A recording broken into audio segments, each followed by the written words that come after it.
Okay, so I wanted to briefly talk about Qatar Airways. Well, to be a woman in Qatar is to be a criminal. For many Australians, Qatar is a gateway to Europe. The country is desperate to be seen as progressive and inclusive. It clearly thinks spending billions to host the FIFA World Cup in 2 years' time will prove that. But Aisha warns we shouldn't be fooled by all the glitter. We used a company to help us with our COVID test, our antigen test. Same company we used when we traveled to Hawaii. We took the necessary precautions during COVID. It was for my husband's birthday. We really wanted to see the city and respect the culture, visit the mosque. But we were headed to Dubai because we understood that more than ever, Dubai is a little bit more relaxed as far as some of the cultural restraints. And so we live outside of DFW, so we had to catch a connecting flight to DFW, and that connecting flight brought us to Dallas-Fort Worth. And we got there a day early, just so we make sure there wouldn't be problems and we wouldn't miss our flight. So afterwards, we leave our hotel early because checkout is noon. The hotel brings us to the international side of DFW, and we arrive at the gate about 2:15. The gate hasn't opened. None of the representatives are there, so we're waiting. And so by that time, I look for our test to pop up, and our tests have not come up. So I said, oh, this is not long before our flight leaves, which is 6:50. So I said, well, we need to make a decision now. So as people start checking out in line, mind you, we land at 2:15. We realized we still haven't gotten our COVID test results. And I contacted the company and they said, oh, they're coming. I said, well, our flight leaves at 5:50. I don't want to take that chance. And so she says, do what you must. We were livid in the beginning with the company. And this is no fault of Qatar as far as our COVID tests are concerned. So still boarding, I step in line and I say, who can help me make changes to my flight or cancel my flight? Because there is a 1 to 2 hour window. And so there's a lot of confusion with that. This is 2 hours, some places online, some places it says 1. We didn't want to take any chances because we've held on Qatar for 1 to 2 to 3 hours before.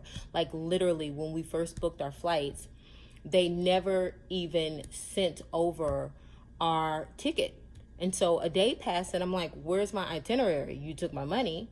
And so I had to call them and they said, oh, you need to wait 2 hours. You need to wait 2 more hours. And so eventually I had to talk to someone that could actually manually put my ticket in because they'd never done it. And so then when they put the ticket in, I get the ticket the next day. This is 3 days after I booked, and none of my seat arrangement is there. And I'm like, wait a minute, you guys aren't giving me the seating that I wanted. I'm sorry, not that I wanted, that I paid for. So, this is not an economy class situation I'm talking about. So I'm spending extra money here. So, I call somebody back. They say they're going to take care of it. And so what I get is broken down into the fact that it's like, I don't know how they did it, but I don't know how they broke it down. It was just really weird. And I said, well, this is not right. And they said, okay, you can fix it when you get to the airport. I'm like, but so how do you know the seats don't sell out? Like, the explanation was ridiculous.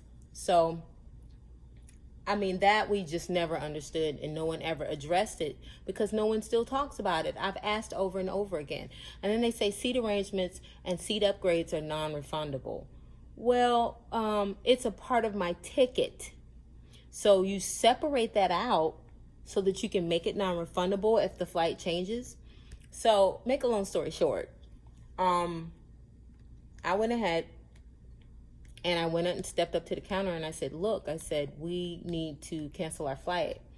And so some young lady that was really strange, busy running behind Saeed, who is the manager there, decides she'll speak up for him to me. And so, and says, he says, well, you have to do it online. I said, I understand that we can make changes online as well. I said, but my husband is currently holding over there in a seat, and we know the hold times can be extremely long. And we are understanding that there's one person, and that person is a manager that can make the changes. And he says, no, only changes can be made over the phone. And so I said, okay. And so he slides me like I'm diseased a card.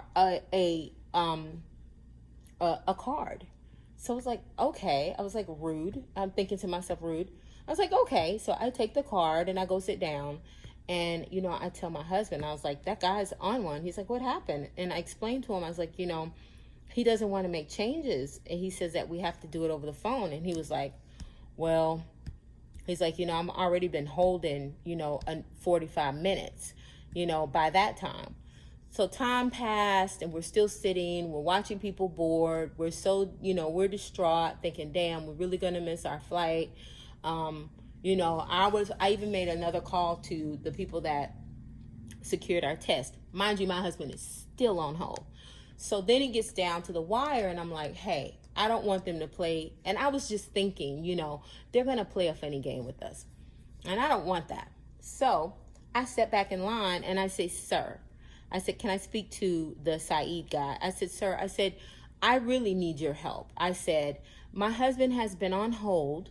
I said, and we have been waiting on our COVID test to arrive, and they never arrived, and we're trying to cancel. Same thing I did when I came before you. I even told him what my flight information was. So he knew who I was, but he would not put it into the system, which I thought was really shady.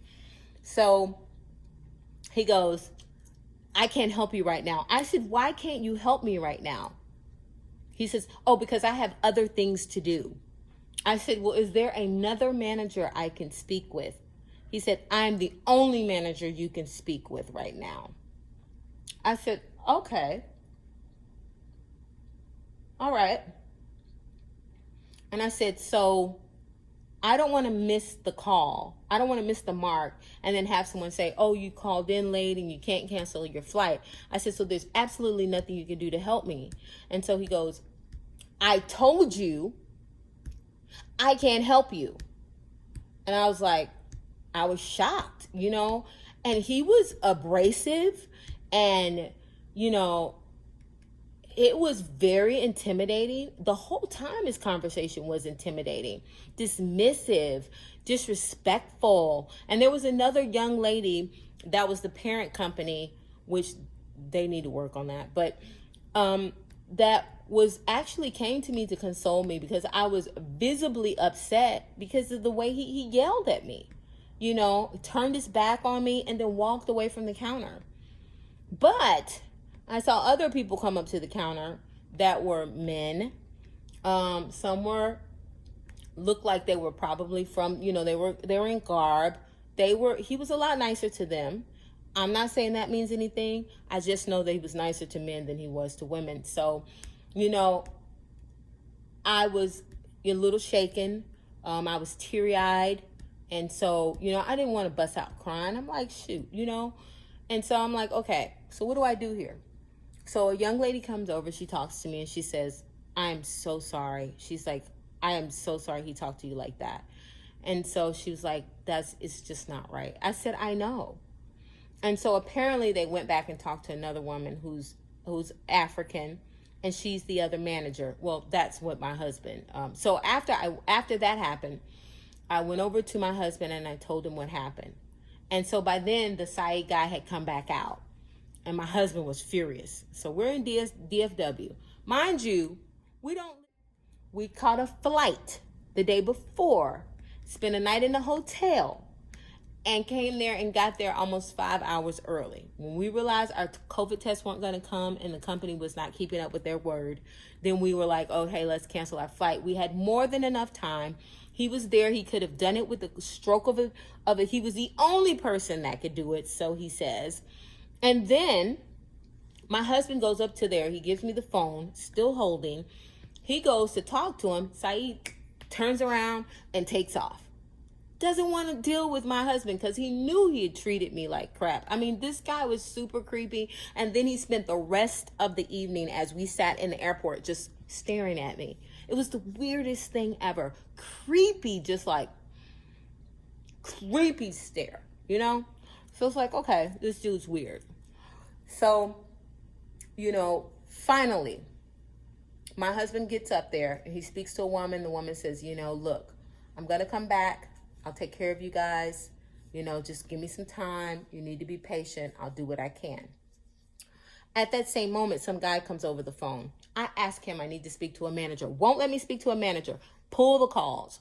Pull the tape. I've said it over and over again. This guy was so disrespectful. I asked for a manager 15 times. And he's like, there's no manager that can speak to you right now. BS. I've never called a company where there isn't a manager on the floor. Wouldn't let me speak to a manager. So I'm sure him and Saeed are in the back like, nah, we just gonna steal their money to help make up for COVID because we've got pressure on our front counters because the owner of Qatar wants to put pressure on us.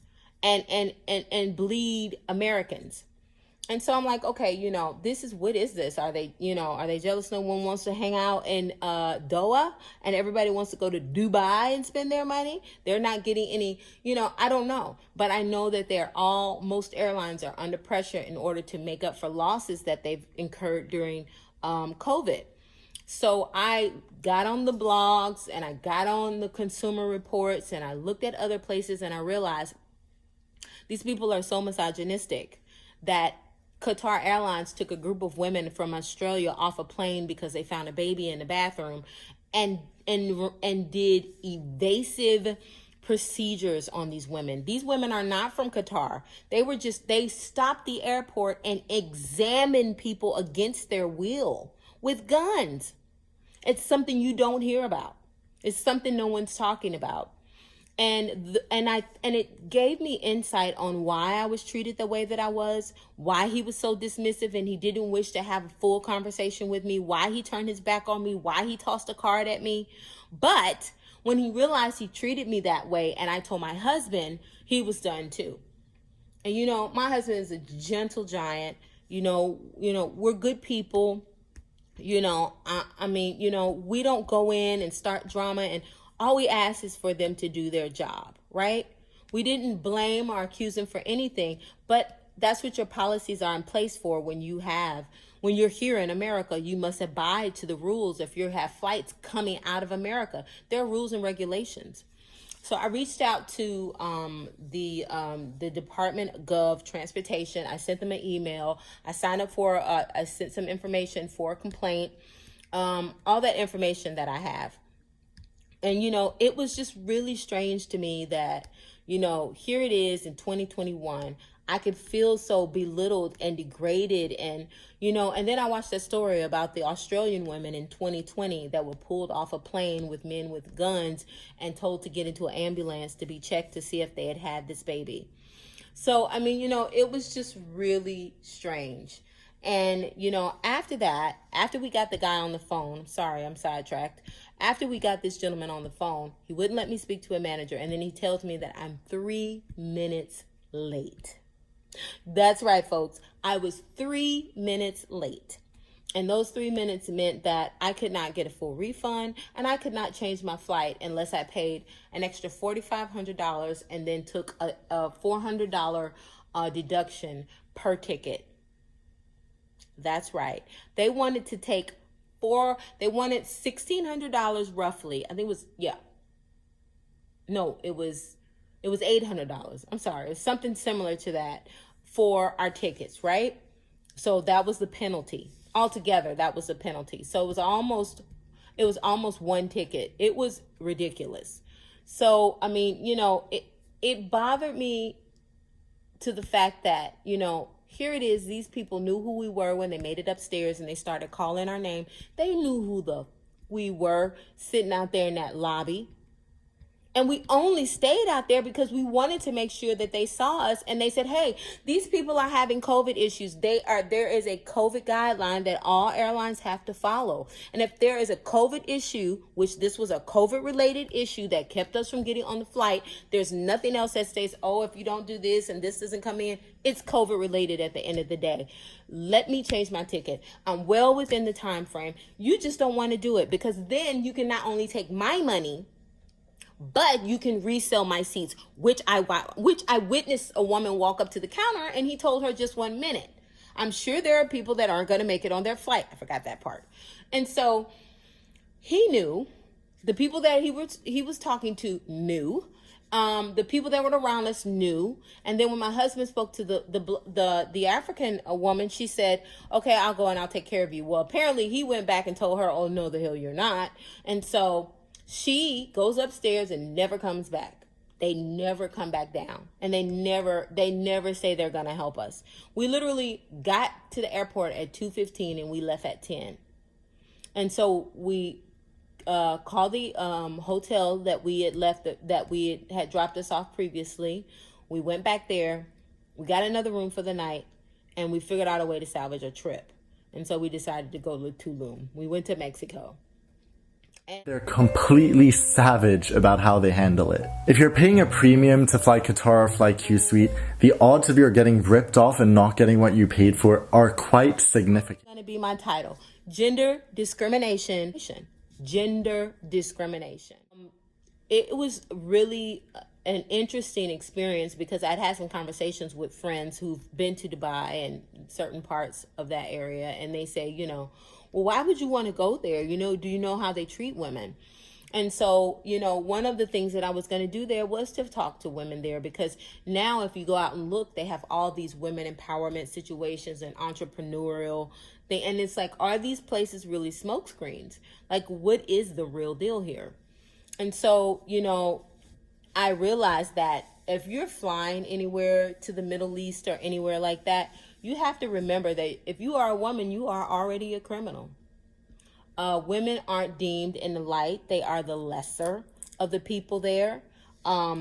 Your thoughts and wishes are not taken into consideration. And it is an insult to them to carry on a conversation with you. It was just like it's an insult to follow gender discrimination. Because I really don't know if they even cared about the color of my skin. But that could have played into it too. He probably was like, well, not only are you a woman, you a black woman. And so no one's going to care what you think or how hard you cry. You know what I mean? And so I'm going to keep going until my voice is heard, And so I think that these type of situations should be exposed. People should be exposed when they do these type of things. It's bad. It's wrong. And I'm a Libra. I believe in fairness, and this mess wasn't fair. So I'm not going to stop.